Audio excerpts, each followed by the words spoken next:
అరుణాంగరుణాదరంగితాక్షీం ధృతపాశాంకుశపుష్పబాణజాపాం అణిమాదిభిరావృతాం మయూఖైః గురుడిత్యేవ విభావయే భవాని.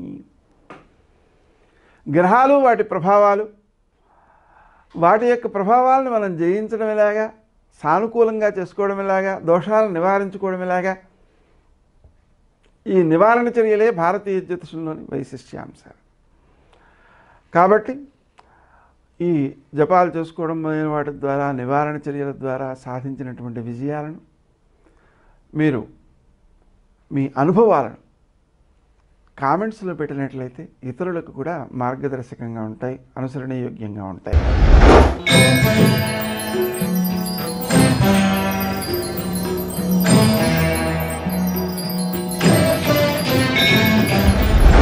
కన్యా రాశి. ఈ రాశివారు తాము ఆచరించే కార్యక్రమాలలో విజయాలను, లాభాలను ఆర్జించగలుగుతారు. సమయానికి డబ్బు అందుతుంటుంది, చేతిలో అవసరానికి తగినంత ఆడుతుంటుంది. మాట్లాడే తీరు ఇతరులను ఆకట్టుకుంటుంది. గతంలో చేసిన వాగ్దానాలను సక్రమంగా నెరవేర్చగలుగుతారు. లక్ష్యాలను సాధించగలుగుతారు. ఇతరుల సహకారం బాగుంటుంది. ముఖ్యంగా సోదర సహకారం లేదా సోదర సమానులైనటువంటి మిత్రుల యొక్క సహకారంతో పనులు సకాలంలో పూర్తి చేయగలుగుతారు. వాహనాల విషయంలో ఎక్కువ జాగరూకతతో వెళ్ళాల్సిన అవసరం ఉంది. ఆ కారణంగా ప్రయాణ సమయంలో గౌతమ అనే నామాన్ని జపించుకోవడం చాలా అవసరం. సకాలానికి ఆహారం తీసుకోకపోవడం వల్ల కొన్ని చిక్కులు ఎదురయ్యే అవకాశం ఉంది.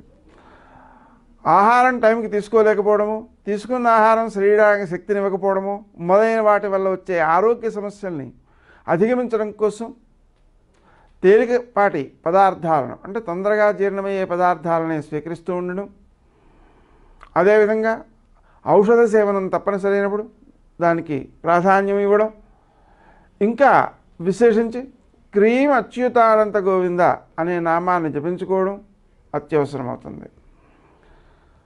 ఆలోచనల విషయంలో కొంత చికాకు కనిపించే అవకాశం ఉంది. ఆ చికాకును అధిగమించడం కోసం గజాననుణ్ణి, అంటే గణపతిని స్మరించుకోవడం మంచిది. శత్రువులను మీరు జయించగలుగుతారు. వారు మీకు అపకారం చేయలేరు. పలు విధాలుగా వారు చేసేటువంటి ప్రయత్నాలన్నీ కూడా వారికే తిరిగి అపకారం చేసేవిగా ఉండడం వలన మీరు విజయాలనే సాధించగలుగుతారు. విశేషించి వారి యొక్క కృషి వలన మీలోని కృషిశీలత పెరుగుతుంది. మీ నైపుణ్యాలు పెరుగుతాయి, విజయాలు లభిస్తాయి. ఆరోగ్య సమస్యలను అధిగమించడం కోసం క్రీం అచ్యుతానంత గోవింద అనే మంత్రాన్ని జపించడంతో పాటుగా వ్యాయామ ప్రాణాయామాలకు ఎక్కువ ప్రాధాన్యం ఇవ్వాల్సిన ఆవశ్యకత ఉంటుంది.